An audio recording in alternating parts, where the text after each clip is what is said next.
Welcome to the Tim Castle Show, where I sit down with courageous individuals doing inspirational things around the world. Whether it's AI, crypto, mindset, leadership, negotiation and sales, I've got you covered. I sit at that nexus of disruption and change.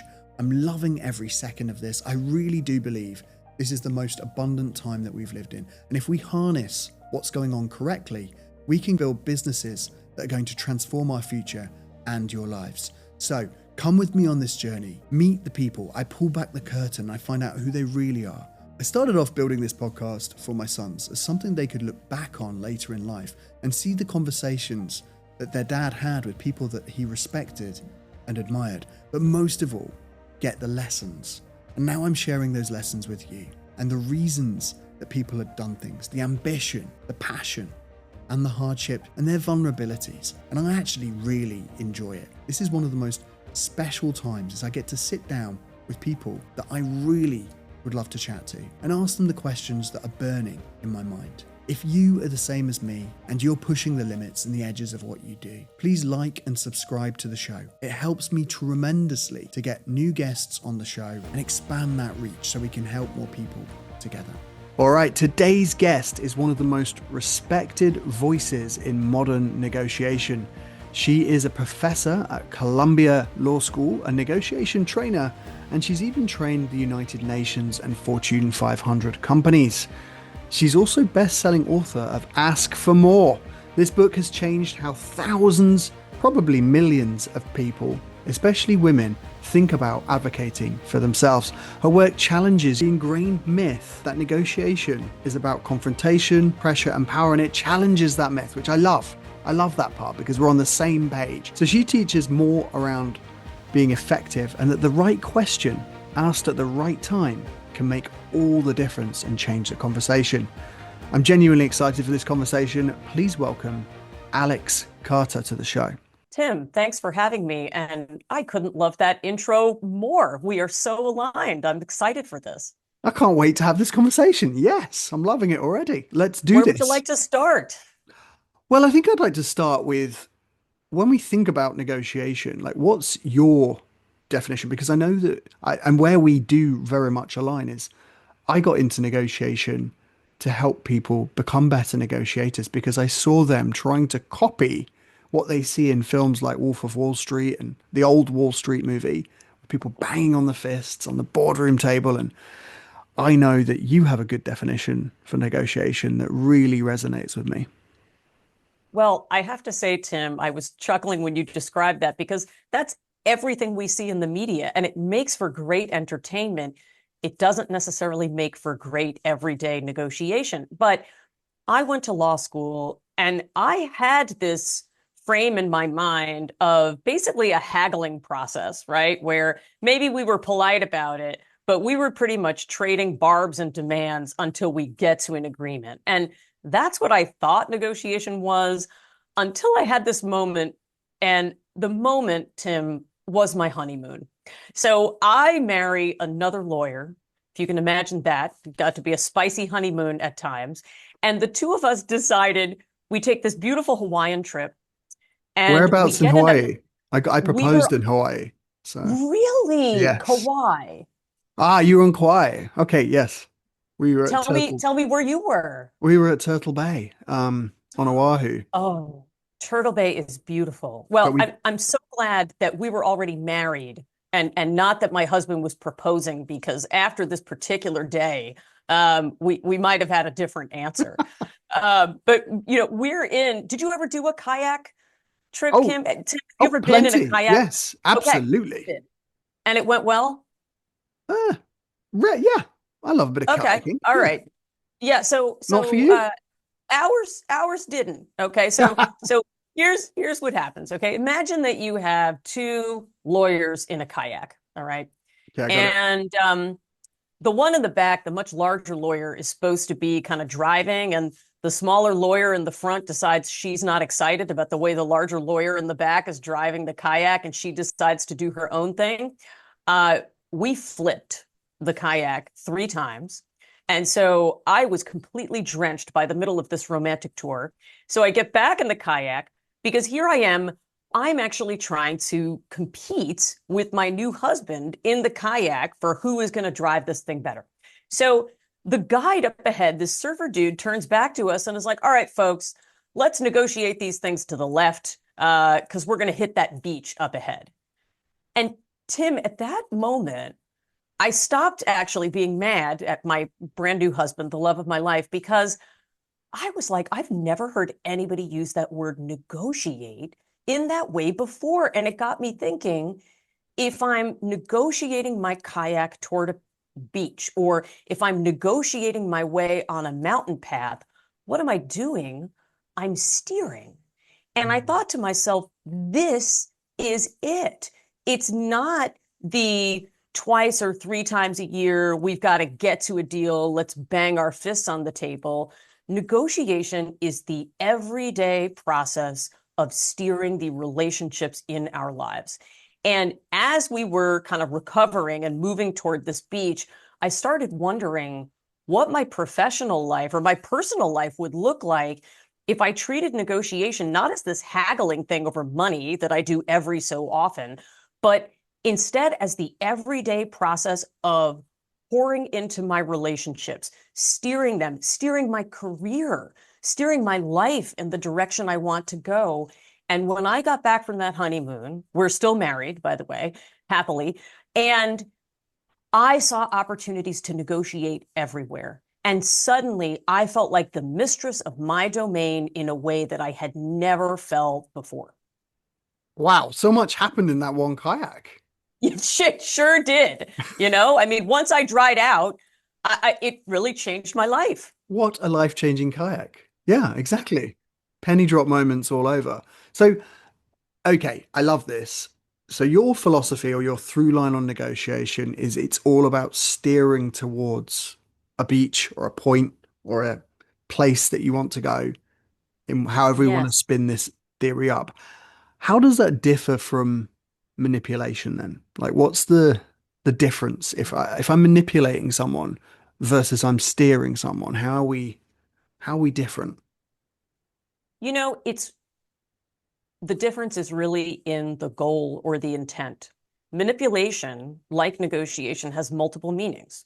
And when we say manipulate, the first thing that comes to our minds is I'm sort of working you over for an evil purpose, right? So I'm trying to get something nefarious out of you. And so I'm working this situation to my benefit. But, you know, um, Michelangelo also manipulated clay and materials to make some of the most majestic artworks of our time, right? So manipulation has multiple meanings. It can also mean to work skillfully with the material that is given to you. And so I'm actually going to reclaim manipulation, right? When you are in a kayak, there's things you can control and there's things you can't control. What can you control? You can control, right, your level of attunement. You can control maybe your fitness level, so how well you're able to paddle. You can control how well you're observing the waves and the current and the wind around you. There's some stuff you can't control. You can't control the water. You can't control the wind, right? And so really the way I think about negotiation is I'm controlling the things I can control. There's some stuff that's out of my control. But bottom line, my goal is never to deceive someone, right? Or leave them in a place that's worse, because I believe that negotiation, like a lot of things, is a relationship sport. And most of the time, your quote unquote adversary across the table is actually your partner once that deal is done, right? So I'm thinking about what's the beach I'm trying to hit. And then I'm also thinking about what's that other person's goal, right? What might they be trying to do? Because a lot of times I can advance myself while I also advance them as well. And I think that's just such a big observation that even now I see senior leaders and CEOs miss completely. Like they could listen to this conversation, Alex, and you know it, I'm sure, the people that come to your class, your mediation training, that listen to this and write in, and you just know that when they're going into that big negotiation, A, they won't have prepared. B, they'll have ego in the room and they won't be thinking about building that long-term relationship that you're really talking about here. And the fact that you can expand the value together. And that's not going to be their intention. Their intention is going to be, it's my way or the highway, even though they're here listening to this. So how would you tell someone to do it differently now? I guess, was there a personal story around your first negotiation that got you to understand this skill? Like what can we give someone today to go, right, this is it. I've got it. Even though I'm a CEO, even though I have achieved a lot in my career, I'm not going to treat negotiation as just a fob off or something I'm going to try and wing. Yeah, yeah, great question. A lot of CEOs do need this message. And I would say, though, that a growing number of them have received it, right? Because they know that the most important phase of negotiation is not the moment that you're sitting down across the table or maybe across the, virtual screen from someone else. It's the negotiation you have with yourself first. That's what I call the mirror phase of negotiation. If negotiation is steering relationships, what is the most important relationship of your life? It's the one you have with yourself. And a lot of times, Tim, when people come out swinging or they're looking to try to dominate in a negotiation, sometimes often, frankly, to their detriment, it's out of a sense of fear because they're worried they're going to be dominated instead, or even worse, a lack of clarity because they haven't known the right way to ask themselves a few key questions so that they go into that negotiation totally focused, right? They've defined the right problem that they're thinking about solving. They've really thought about everything they need from that negotiation.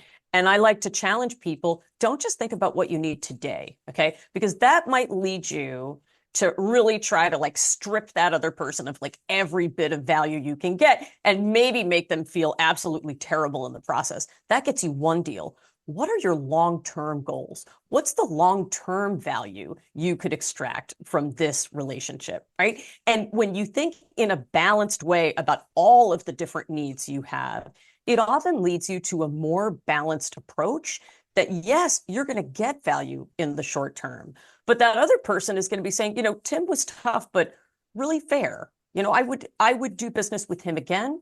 And then they call you over and over and over, right? That's Mm. my goal for you, is being able to spend a bit of time in the mirror that's going to save you so much time and unnecessary loss on the other side. Can we just unpack that part a little bit? Because I know that you do have the 5 questions in the mirror and really important questions, really deep, that is going to stop people in their tracks. Like, what's one question that you would, and you've alluded to it already, but I want to make it super clear for the audience what they should be asking Yes. themselves. So the first question always is, what's the problem I'm trying to solve? Always. Because otherwise you're applying all this effort. You're in the kayak, right? You're swinging your arms, you're burning your biceps, okay? And at the end of the day, you're not on the beach you were aiming for, right? You're off somewhere in the jungle, or you're like me, you're getting swept downriver, right? So always negotiation success, but even more than that, Tim, innovation success at companies. It's been studied. It's all about, have we solved the right problem? And I go back and I tell this story. I'm hoping you're old enough like me to remember this, but if any of your listeners remembers the iPod, remember that when we thought yes, we have this Yes. thing now that Apple invented in the aughts, and now we're going to be able to listen to music on the go. Millions of people buy this, and it's a huge success. And Steve Jobs becomes very unhappy. Why? Because he's watching as people take their iPod for music and they stuff it into their giant work bag alongside their Palm Pilot. Remember that? Scheduling with the thing that always got lost, and the BlackBerry for email. And he realizes, I've solved the wrong problem. I thought the problem we wanted to solve was, what's the one thing that people can listen to music on? And now I realize that wasn't big enough. Now I realize it's, what's the one thing people can use for everything?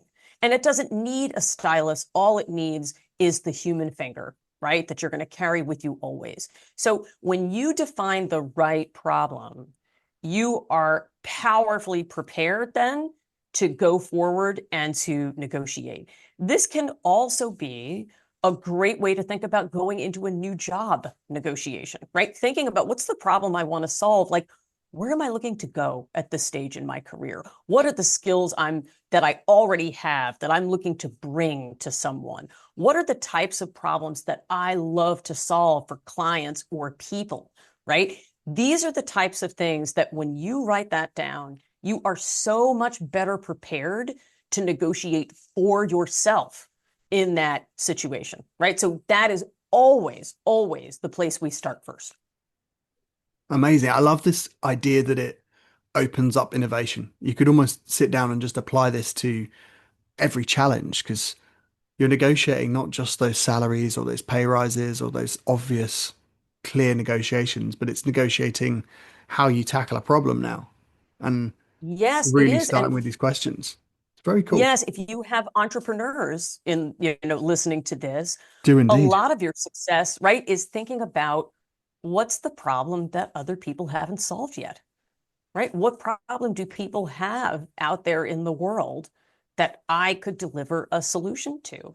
And I want you to know, Tim and I are both entrepreneurs in the same space, right? So we're both out there helping people with negotiation, right? But I would bet that there might be certain types of people or companies that are really looking to you, right? Because you bring a unique flavor or unique brand or approach to that problem that works for them. And I bring a unique flavor and approach that works for the people I'm serving. So I also want people to know, even if you're not one of one, right? Even if there's a field out there, nobody else has your unique take and life experience and way of delivery. And so you may still solve a different problem than other people who are out there. This is so good. This is so good because there's so many people out there right now that are struggling. They've either been laid off. I saw Amazon even today, 16,000 Yes. jobs going, leaked email. Like it's all over, right? Everywhere is trying to thin the herd, squeeze efficiencies, use AI, do all of these things. And then there's been over 700,000 jobs lost already in tech. Like it's huge Yes. just in the last year. So this is massive kind of consolidation. And what I'm seeing a lot of is the roles that people have to go for. They either have to take a pay cut or they have to worry that they have to take what's just on the table and given to them because there may not be something else. What advice would you have to someone that's in that position that's currently unemployed, but there is a deadline? They need to get a job in order to pay the bills. And at the same time, what's on offer doesn't feel like it would have been 2 years ago, 3 years ago. There'd be more in terms of salary. How do you approach that? Yeah. Okay. So two things, right? I'm going to go back to two other questions from the mirror section, right? So the first thing I want people to do, right, is you're going to do what I call a needs audit. What do I need? Okay. You're going to ask yourself that question for your next role. And I want you to think about your needs in two buckets. One is tangible needs, okay, the things you can, touch, see, count. That could be maybe it's a salary, maybe it could be like a title or head count, support at your job. But the other thing I want is intangibles. These are the values, these are the principles that make people's lives worth living. And Tim, if you've ever been in this situation yourself or known someone, you're in a job where all the numbers line up and something is just eating at you, it's a sign that one of those intangibles is off, right? So it could be, I'm looking for growth.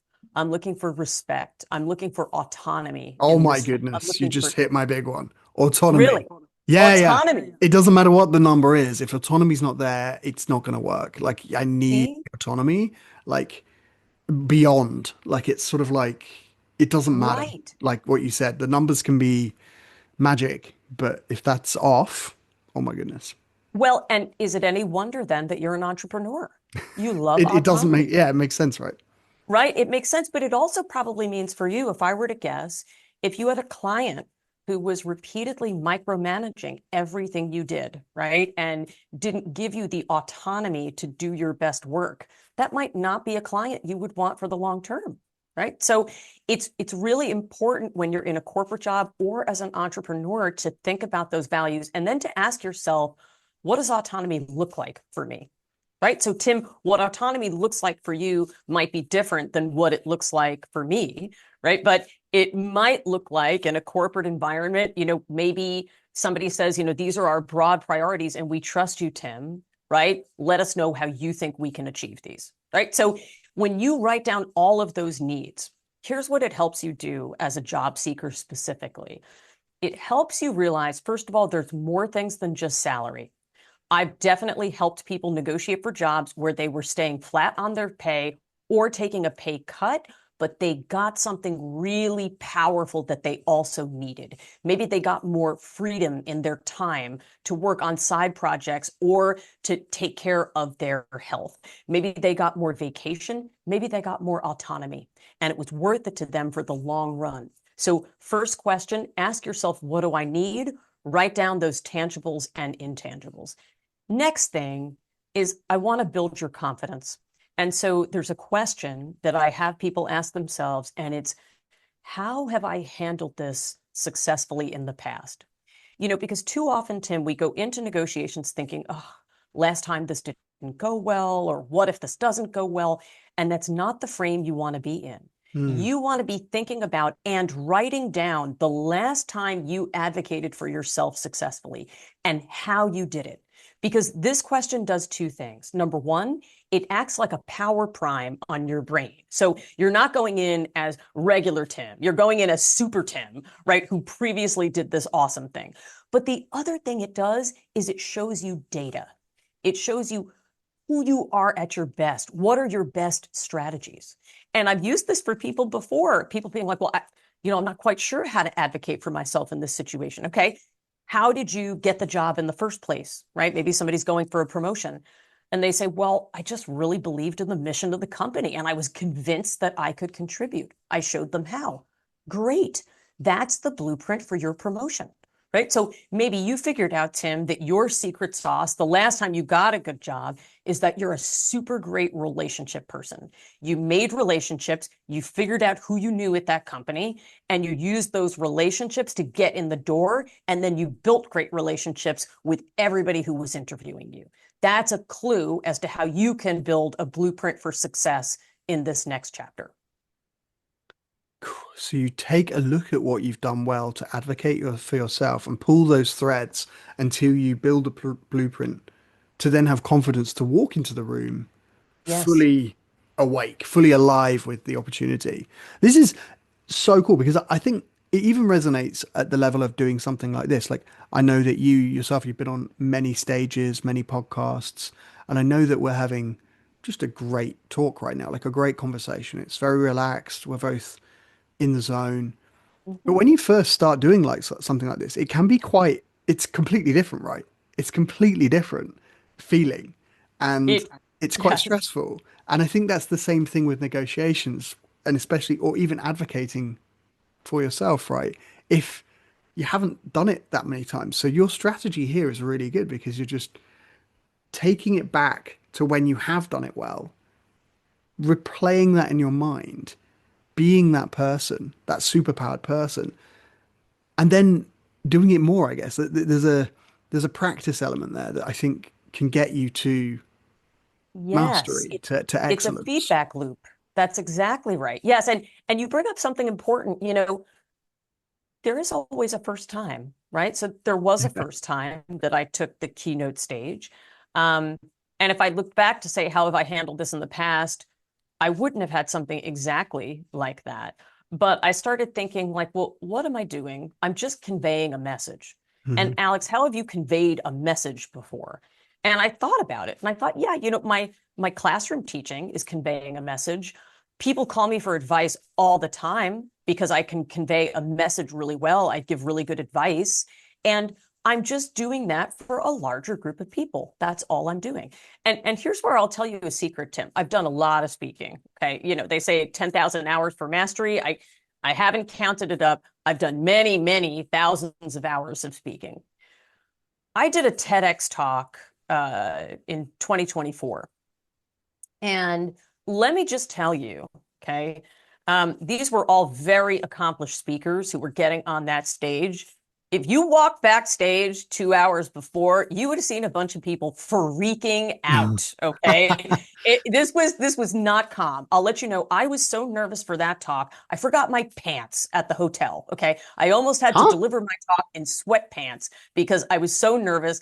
My husband had to run back and get them, and I leaned on this question so hard, right? I mean, I kept reminding myself, Alex, you have done this so many times before. And remember, it's not about you. It's about the people you're helping out there.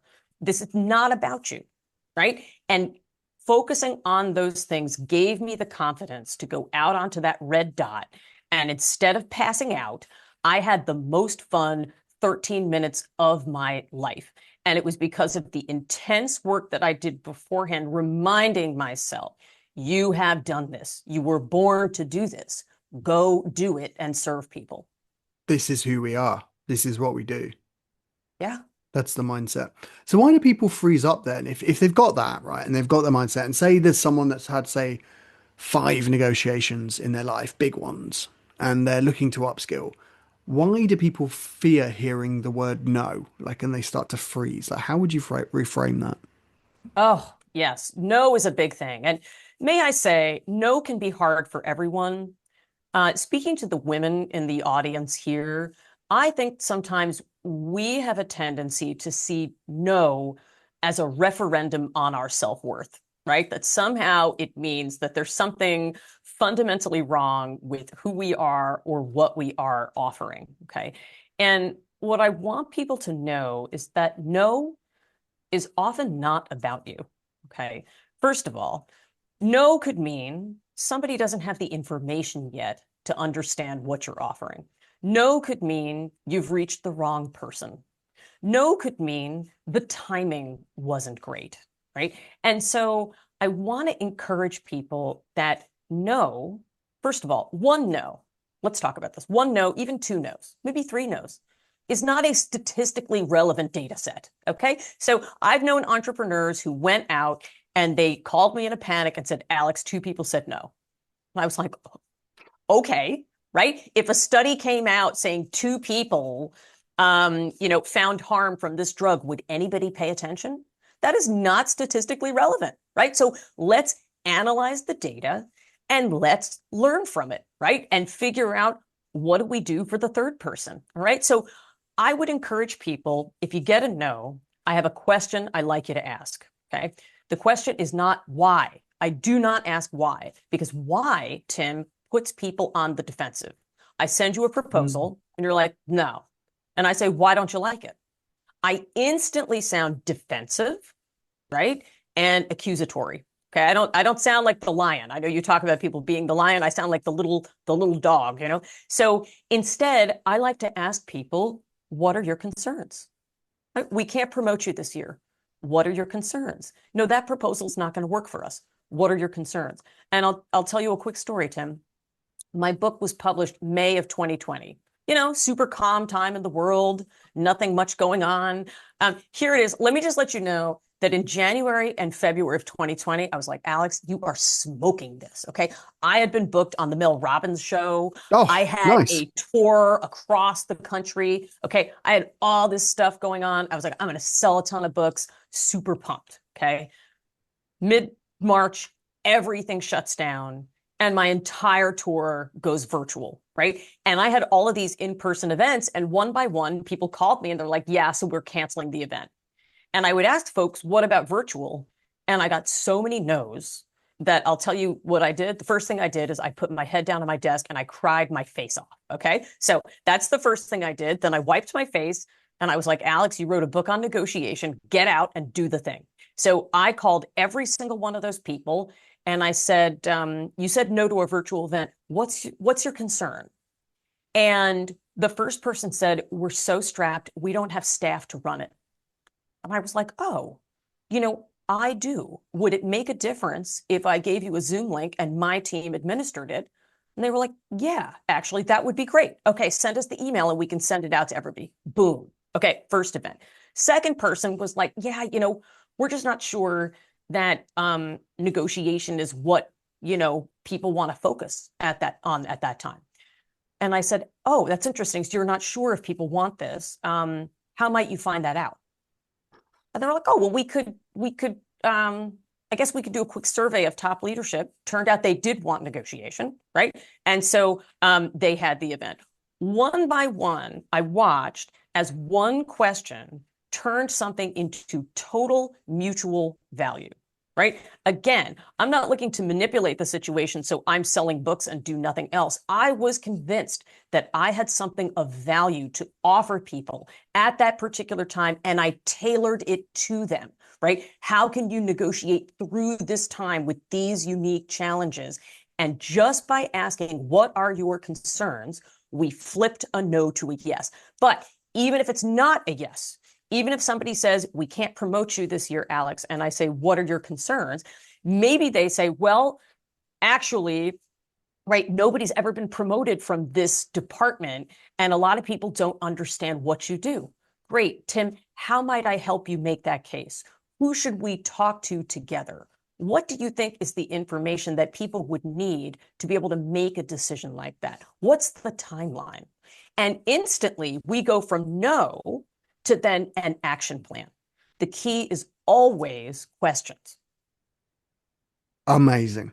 Amazing. Like, that's it. I think everybody listening needs to go out and ask for more and get your book, because it just is the philosophy that you've outlined. Like, questions are negotiation, questions open up the conversation, questions get you to the answer. Like, that part around asking, like, what's holding you back? Like, what's concerning to you? Like, that's anything along those lines to get people to just talk, to articulate, to go down the rabbit hole. And all you have to do is listen and then Yes. ask another question, the right questions. And you have 10 questions, right? It gives you the formula and you've got the window as well. And there's a whole process to this. But if you were to give some advice to a young woman who is starting her career and she's negotiating for opportunities that she might not feel ready for yet, especially with AI coming along, with the news, with all of the things, like, what would your advice be to that young woman? Yeah. So I would say start from your strengths. Even if you are, you're more junior, you're more recently out of school, right? You've got some experience, not as much as others. Okay, you're closer in time to your education. Maybe you have more updated education than I do in certain areas. Maybe you bring a fresh perspective. Maybe there were things that you did while you were in school that showed leadership, right? Or where you were actually running a team or doing different things that could be components of the job you have now. So my advice is, especially as somebody who I'm now nearly 20 years into a job that I almost didn't apply for because I didn't think I was qualified enough. They wanted an experienced law teacher. Okay. I had never been in front of a law school classroom. But what had I done? I'd been a practicing lawyer, and one of the partners once heard me speak, and they're like, wow, you're a pretty good presenter. They sent me out to teach our clients. And so I did have experience teaching. I did have experience mentoring and coaching. And so maybe it wasn't in front of a law school classroom, but people thought I was pretty good. And so I put that in the application. I led from my strengths. I was also, Tim, may I say, when I applied for this job, I think by far the most junior person to apply. When I went into the interview room, a guy who's about 15 years older than I am came out, and I thought to myself, oh God, well, I have no shot. I'll just go in and give it my best. I didn't pretend I had experience, but what I did say is I went in and I was like, look, okay, if you want the most senior person in the pool, I'm not that. But if you want somebody who's closer to the student experience, who remembers what it was like to be in that classroom, and if you want somebody with the energy and the vision to be the face of this program for the next 30 years and beyond, then I would be your person. Okay, so start from your strengths always and play to your strengths. Never pretend you know something you don't. every candidate has areas of opportunity, right? Things that they need to learn. And I think for me, one of the things I look for in a leader is somebody who knows what they don't know yet.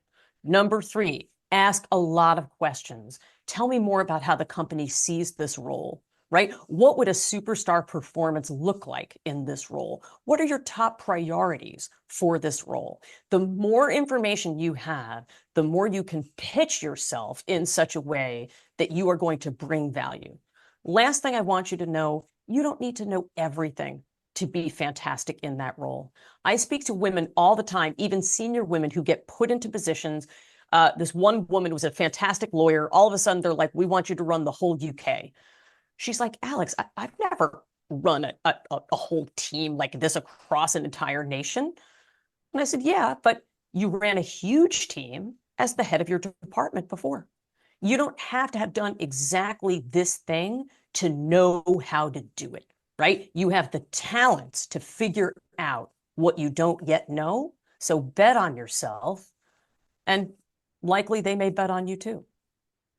You talk about people and teaching them to value themselves. Like, how does that tie into career development then and growth, personal growth, especially from the lens of a woman? Yeah, I mean, I think, especially as women, we can often be walking a tightrope in the workplace where on the one hand, right, I'm I'm too nice, I'm not assertive enough, I'm not strategic, and on the other hand, whoops, Alex is super aggressive, or she's another word that I won't use here on the podcast, right? Born in New York, so I'm working on the profanity for you, Tim. So oftentimes we can feel kind of damned if we do and damned if we don't. So the first thing I want you to know is that that's real out there, okay? And sometimes we're going to get a little bit of extra scrutiny that others don't.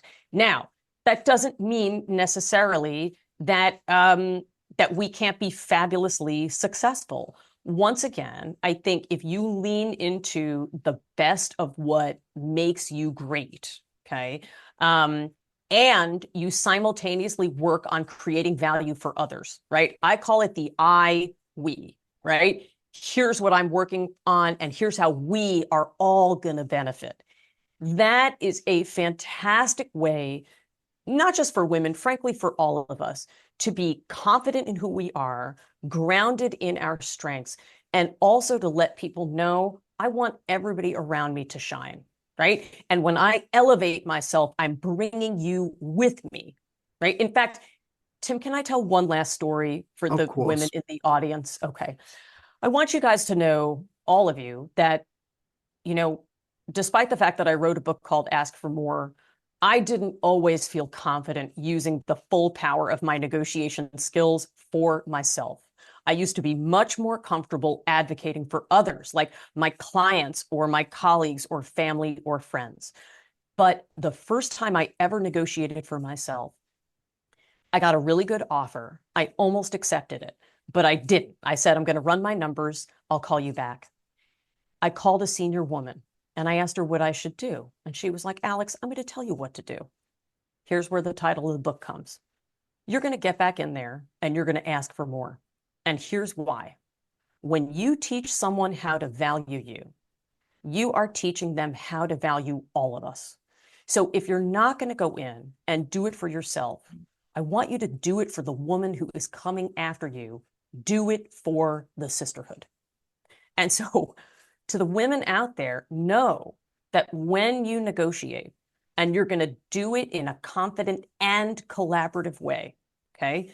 You are showing that person what you're going to be like as a negotiator for them, right? So you're showing them your negotiation prowess, but you are also normalizing what it means to stand in your value. And you're going to make it easier for the next person and build a bigger table for the women who are coming after you. So good. So there's no excuse, right? That's it. If you advocate for someone else and you feel more confident doing that, now you've got a reason to do that.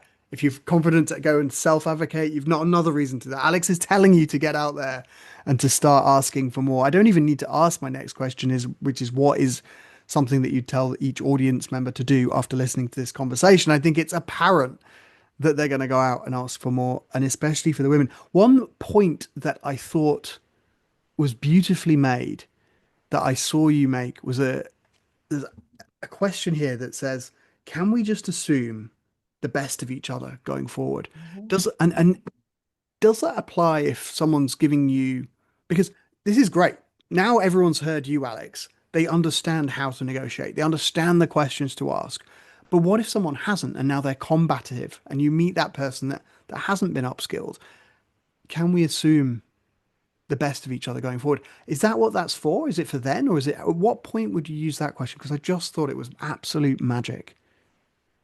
Yeah. So, okay. So what happens if somebody, right, maybe they're fearful, maybe they haven't been trained in negotiation and they've been taught you're going to have to come in and try to be a bulldog, right? Mm. Here's the thing. So you're never going to know until you try, right? I So like that bulldog. I call it a yeah, right? bulldozer. I call it a bulldozer, but it's yeah, it's that kind of, you know what I mean? It just Yes, knocks exactly. everything Maybe down. bulldog is more of the American version of that, right? But I'm coming in and maybe it's a more of a pit bull, right? So I'm Yeah, like really trying to yeah. come at you. Okay. I've had this before. Um, and what I try to do is to restart the conversation, right? And maybe the person is, they're getting angry or agitated. And I might just look and say, Tim, um, I wonder if we could take a step back and I'm wondering what you think my goals are for this conversation, because let me tell you what my goals are here. Um, they're actually not to put one over on you, right? Or to do X, Y, or Z. Here's where, Tim, if I'm working with de-escalating something like this, I use a lot of, instead of saying I use you and we. Okay. So I might say, I'm here because you and your company does an excellent job of ABC. And here's what I know we could do together. Right. So refocusing people on the goal.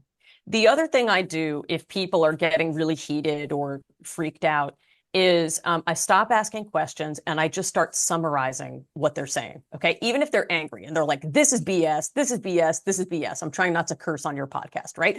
I might literally look at them and say, okay, so you're pissed off about four things, right? Number one, you hated this. Number two, you didn't like this. Three, you thought this was BS. And four, this wasn't going to meet your needs. What did I miss?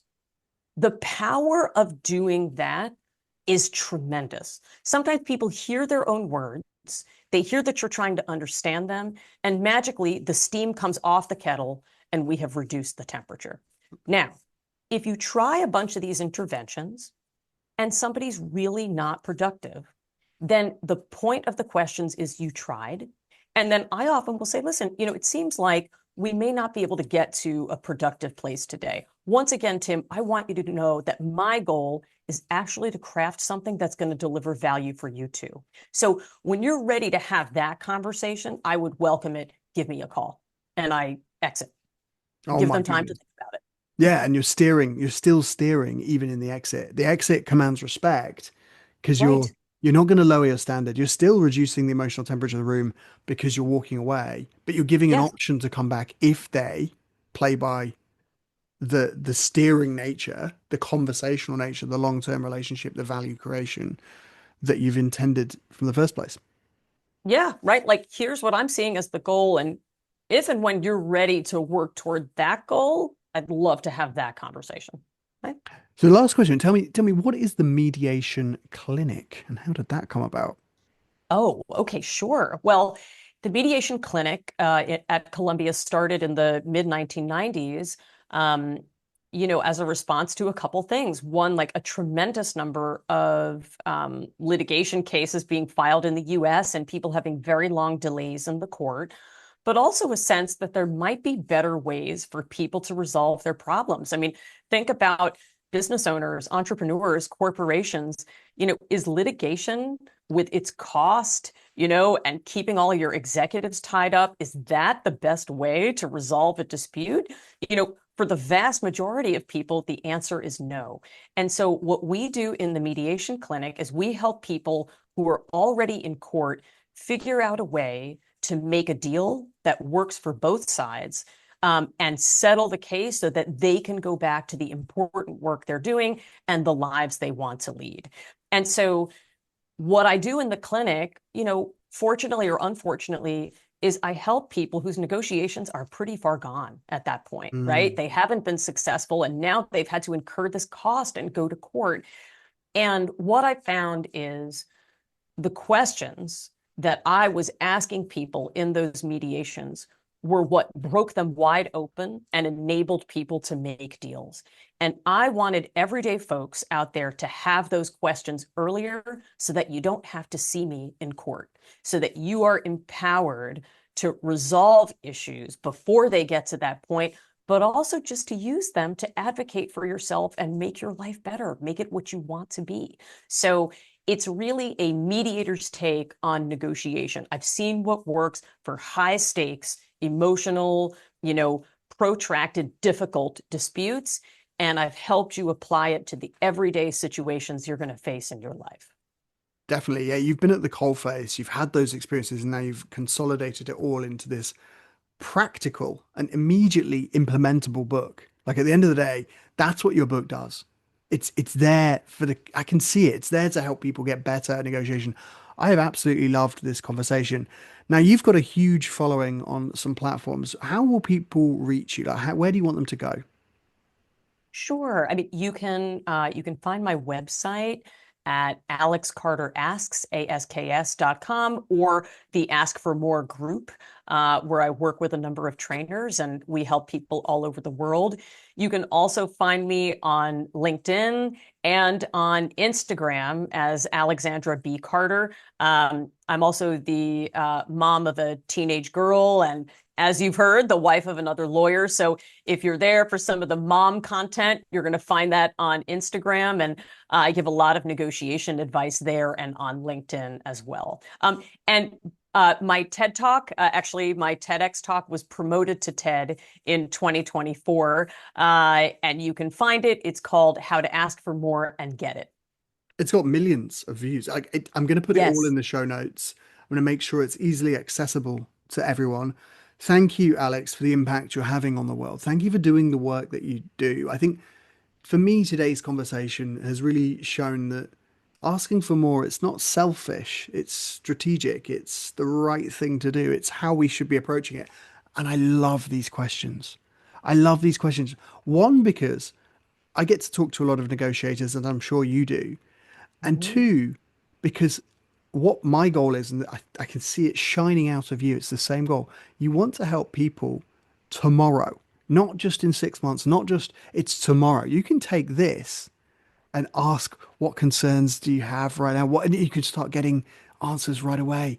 And what goal do you have? What do you really want to get out of this? Like these questions, if we just go through your book and take time to get those 10 questions, it will literally change your life. I mean, yours changed in a kayak in Hawaii, and look where it's taken you. So, yeah, you've really encouraged the audience today, and thank you for coming on and sharing this wisdom with them.